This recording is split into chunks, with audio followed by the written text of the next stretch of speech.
السلام عليكم ورحمة الله وبركاته. إن الحمد لله نحمده ونستعينه ونستغفره ونعوذ بالله من شرور أنفسنا ومن سيئات أعمالنا. من يهده الله فلا مضل له ومن يضلله فلا هادي له. أشهد أن لا إله إلا الله وأشهد أن محمدا عبده ورسوله.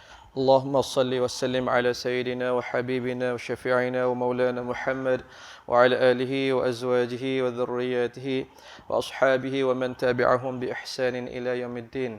اللهم علمنا ما ينفعنا وانفعنا بما علمتنا وزدنا علما. اللهم سلمنا لرمضان وسلمه لنا وتسلمه منا متقبلا. آمين يا رب العالمين. Alhamdulillah, syukur Allah Subhanahu wa taala atas segala nikmat yang Allah kurniakan kepada kita. Alhamdulillah kita masuk separuh masa kedua Ramadan, dan mudah-mudahan kita dapat habis sekali Ramadan lah. Habislah 90 minit, main bola 90 minit lah. Habis kesusahan Ramadan dan kita dapat menghantar semula Ramadan dalam keadaan Allah ampunkan kita semua insya-Allah. Amin tuan-tuan rahmat Allah. Mudah-mudahan untuk separuh yang kedua ini kita bertambah semangat tuan-tuan, bertambah kualiti amal kita, penghayatan kita, kefahaman kita tentang agama kita yang kita cintai ini. InsyaAllah tuan-tuan rahmati Allah. Saya minta maaf kalau berlaku ketidaksenangan, tak senang hati, tak pernah dengar bacaan tadi tuan-tuan. Saya ambil peluang lah, di mana-mana tempat yang saya rasa agak yakin tidak berlaku orang menentang sangat, saya dedahkan lah tuan-tuan. Tambah-tambah tempat tuan-tuan ni pusat pengajian. Jadi, dan saya sangka baik orang mengaji kat sini dia terbuka. Dan begitu tuan-tuan, secara tidak langsung.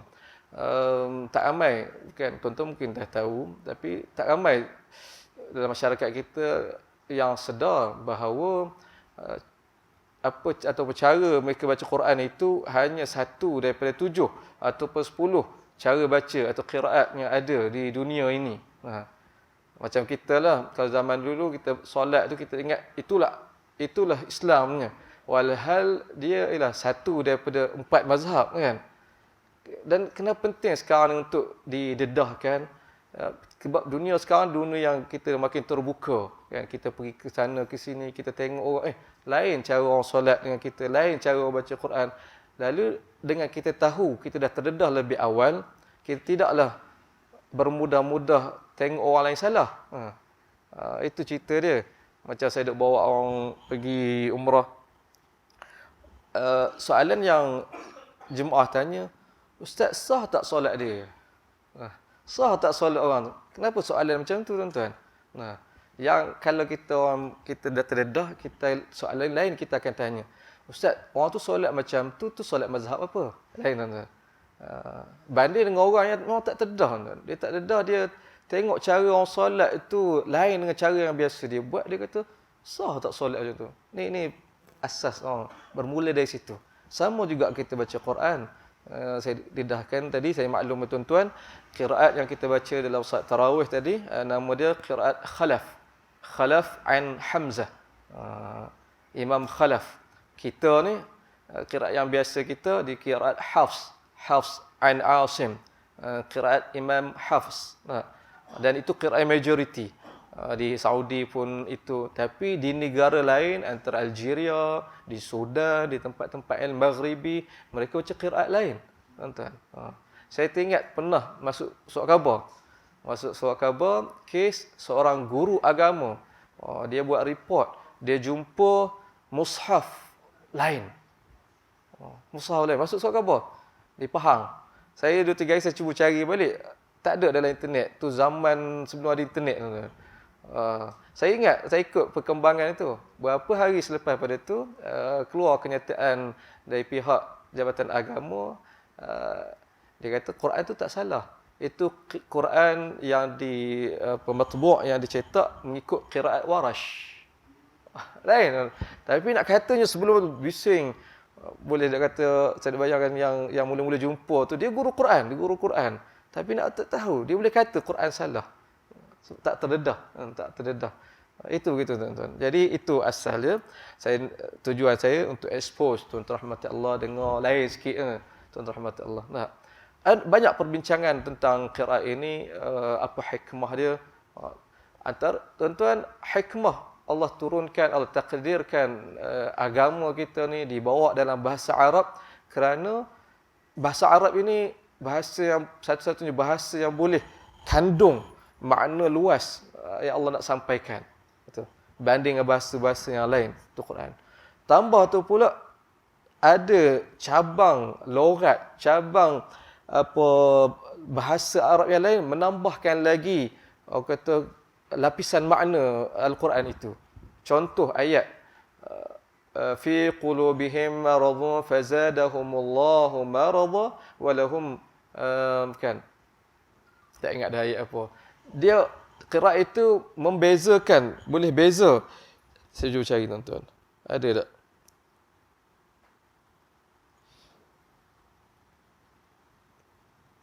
Baik. Fi qulubihim maradun fazadahumullahu marada wa lahum adzabun alim bima kanu yakdzibun. Bima kanu yakdzibun. Ni dalam surah Al-Baqarah. Kita baca bima kanu yakdzibun. Yakdzibun. Qiraat lain tuan-tuan nanti jangan dengar, macam salah ni. Dia baca bima kanu yukadzibun. Lain dan membawa makna yang lain. Dan dua-dua makna itu melengkapkan antara satu sama lain. Allah nak cerita dalam ayat ini perangai orang munafik. Kalau ikut bacaan kita bima kanu yakdzibun, disebabkan perangai mereka yang suka mendusta, suka menipu, yakdzibun. Tapi mari qiraat lain dia sebut bima kanu yukadzibun, disebabkan perangai mereka yang suka mendustakan. Maksud lain tak percaya. Dua-dua ni perangai munafik tuan-tuan. Dia menipu satu, dia tak percaya orang sampaikan tu satu. Jadi dia melengkap. Itu antara hikmah qiraat yang pelbagai. InsyaAllah menarik tuan-tuan. Jadi saya nak sebutnya, nak tekankan tuan-tuan rahmati Allah, Quran ni ilmu yang luas, kita kena teroka tuan-tuan. Jangan kita berhenti pada sekadar baca. Ya, perjalanan kita masih jauh, insya-Allah tuan-tuan, panjang tetapi tidak mustahil. Tuan-tuan, kita bermula dengan baca Quran, boleh baca Quran dengan baik, dengan betul tajwid dan apa semuanya. Kemudian kita naik level yang kedua, iaitu mencantikkan bacaan. Baca tu ada lagu sikit, cukup tuan-tuan. Sebab Nabi sebut, "Man lam yataghanna bil Quran falaysa minna." Siapa yang tak mengalunkan bacaan Al-Quran, dia bukan golongan kaku. Nabi tak mengaku. Quran ni bukan baca macam surat khabar, baca tak ada lagu, tak. Dia ada alunan dia baru mari datang fil. Sekadar itu tuan-tuan. Lepas pada tu kita pergi kepada nak cari makna tuan-tuan. Sebab itu ada cabang dia. Lepas itu ada orang nak pergi pada tarannum. Tarannum tapi tak kejar, tak tahu makna, lebih-lebih pula. Kita pergi kepada makna tuan-tuan Allah. Itu hasrat saya sebut expose bacaan riwayat ataupun qiraat yang lain pada hari ini. Tuan-tuan rahmat Allah. Habis bahagian tu, bahagian yang kedua sebagai tazkirah al-alang tadi. Kita baca surah Taha tadi. Beberapa perkara yang boleh untuk saya kita ambil intipati, tadabbur daripada beberapa ayat yang kita baca ni, insya-Allah mudah tuan-tuan rahmat Allah. Pertama, tuan-tuan balik nanti rujuk semula surah Taha ini, muka surat 312. 312 kita baca 3 muka surat sampai ke muka surat 314 ayat ke-51. Setiap satu tu ayat ni panjanglah kita nak ceritanya, semua saya duk fikir-fikir beberapa perkara yang kita boleh sebut tuan-tuan. Surah Taha, Allah bermula dengan muqaddimah surah Taha, kemudian Allah start dengan kisah wa hal ataka hadithu Musa.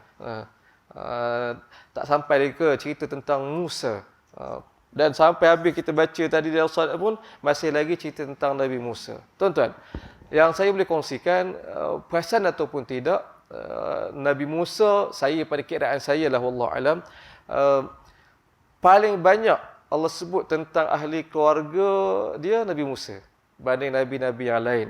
Nanti tuan-tuan tengok dalam tempat yang lain dan tempat yang ni, kalau kita kira Allah sebut tentang Nabi Musa ni, ya Nabi Musa. Allah sentuh pasal mak dia, kan? Allah sentuh pasal kakak dia. Ayat kita baca tadi ada sebut pasal kakak dia pergi cari, kan? Allah sentuh pasal abang dia. Nabi Harun tu abang. Dalam riwayat sebut abang. Dia al-akbar, dia lebih besar daripada Nabi Musa alaihissalam. Itu.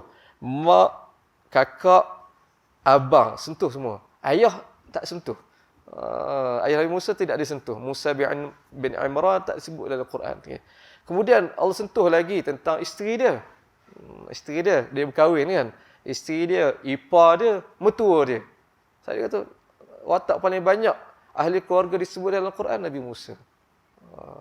Apa hikmah dia kita kena cari lagi lah. Saya nak sebut pun tak ada jawab lagi jawapan yang ni. Tapi ada hikmah dia, tuan-tuan.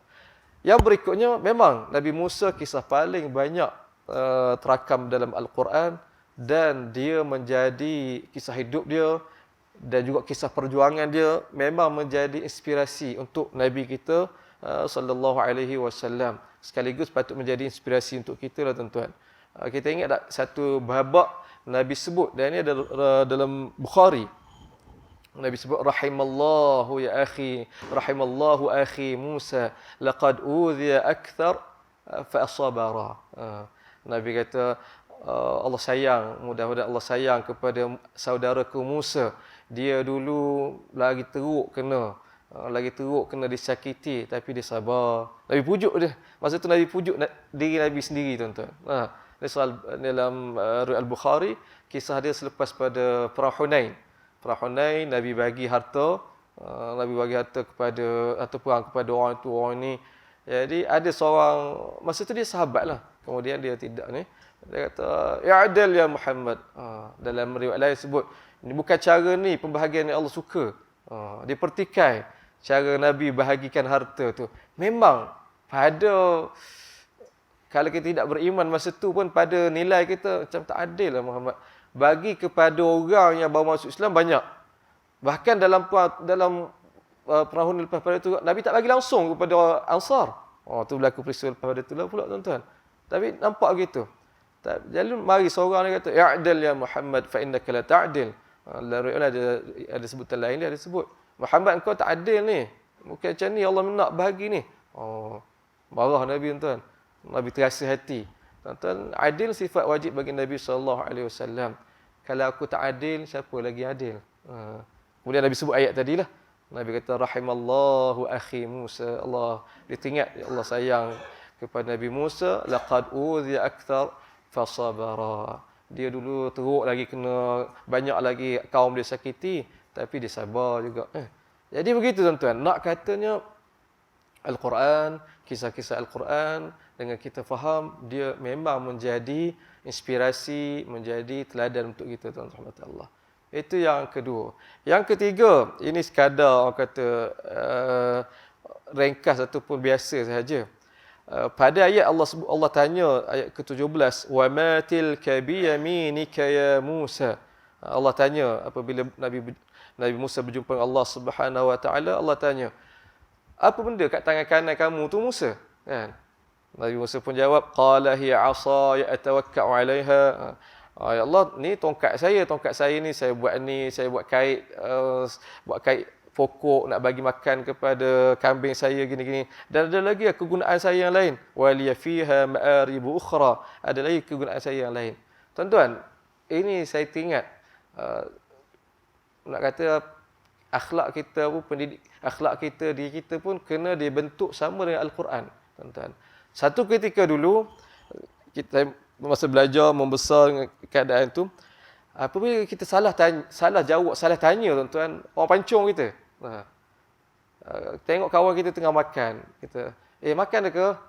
Kawan kita akan jawab, dah, ni tengah main. Kita tanya soalan yang kita dah tahu jawapan. Biasa tuan-tuan tanya soalan yang tuan-tuan dah tahu jawapan, kan? Orang tu dah makan, orang tu, buat apa tu? Makan ke? Kan? Kita nak bermesra, kan? Kita mari yang kawan-kawan, orang tua macam tu kat kampung saya, dia akan jawab lain. Kita tanya macam tu, nak berbaik, nak bermesra, dia kata, ada tengah tidur. Sindir.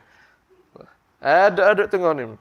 Nak kata, dah tahu dah tanya lagi. Dia bantai macam tu, tuan-tuan.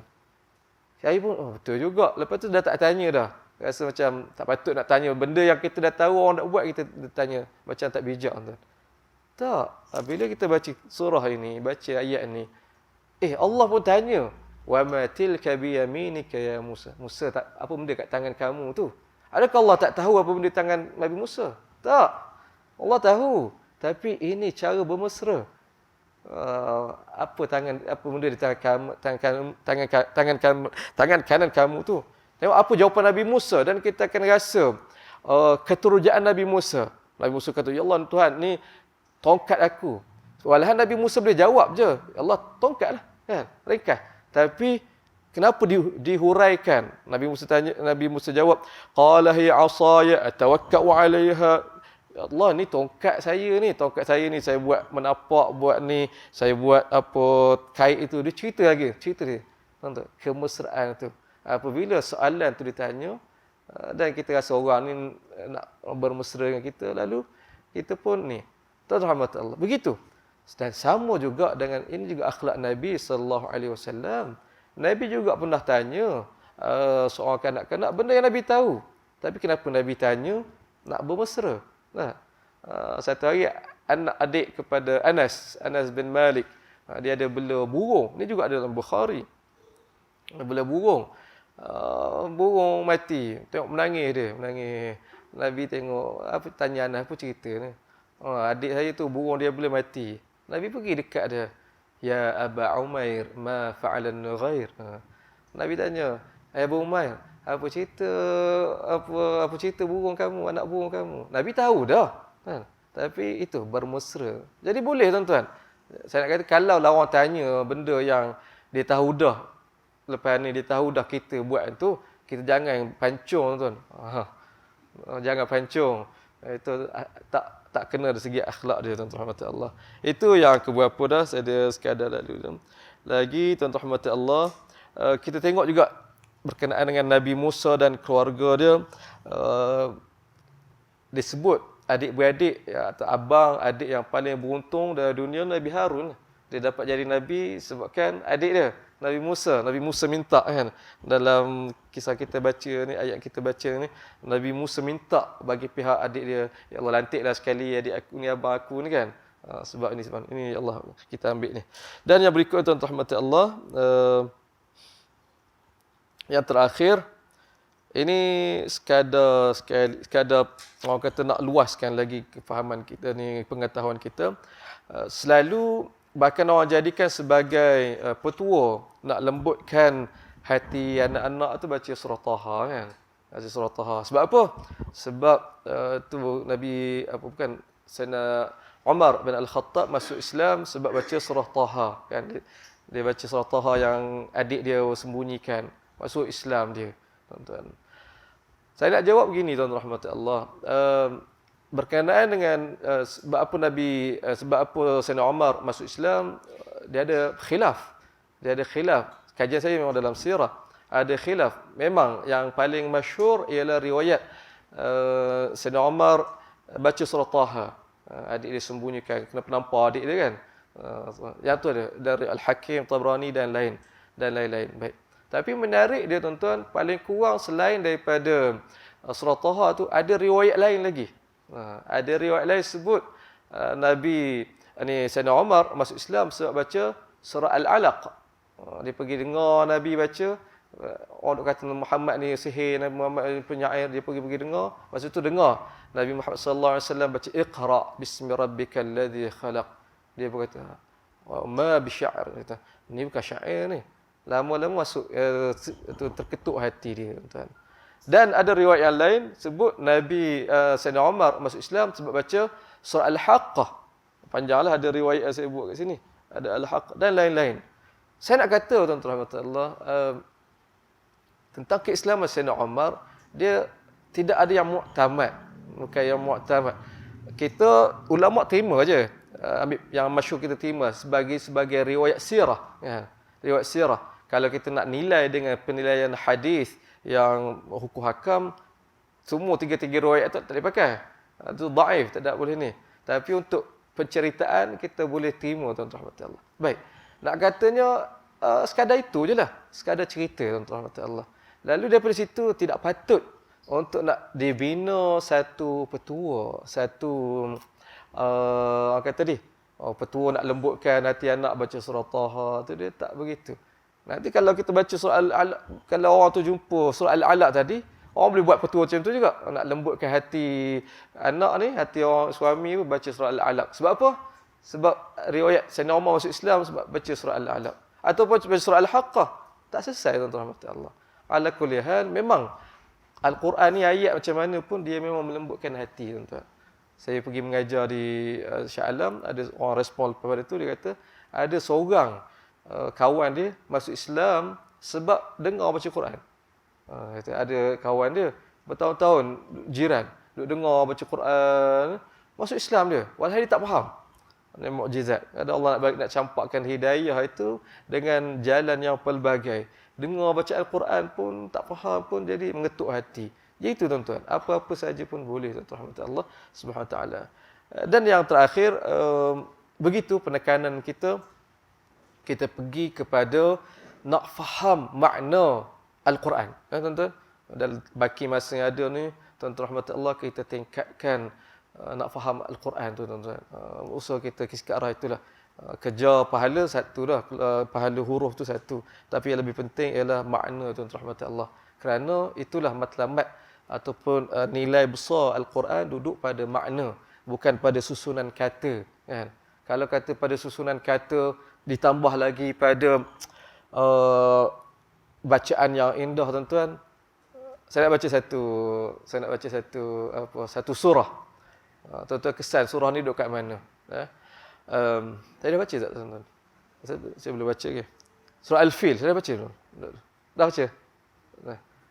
Al-Fil, wa ma adraka mal fil, lahu wabarun, lahu zanabun wabil, wa khurtumun tawil, inna dhalika min khalqi rabbina al-jalil. Nak dengar tak? Al-fil, gajah. Wa ma adraka mal fil, apa itu gajah? Lahu dhanabun wabil, gajah ni ekor dia pendek. Wa khurtumun tawil, belalai dia panjang. Inna dhalika min khalqi rabbina al-jalil, itulah ciptaan Tuhan kita Rabbul Jalil. Ini surah juga tuan-tuan, surah Al-Fil juga, tapi tak ada dalam Quran kita ni.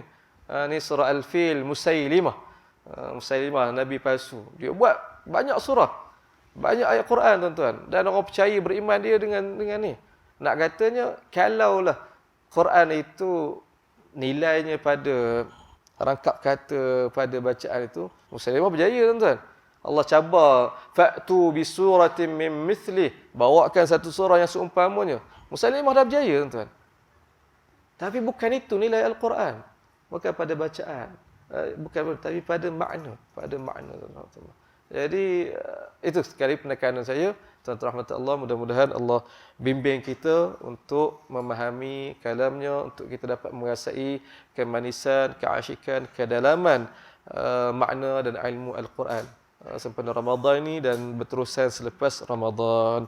Saya ingat sekadar itu saja tuan-tuan. Subhanakallahumma wa bihamdika asyhadu an la ilaha illa anta astaghfiruka wa atubu ilaik. Assalamualaikum warahmatullahi wabarakatuh.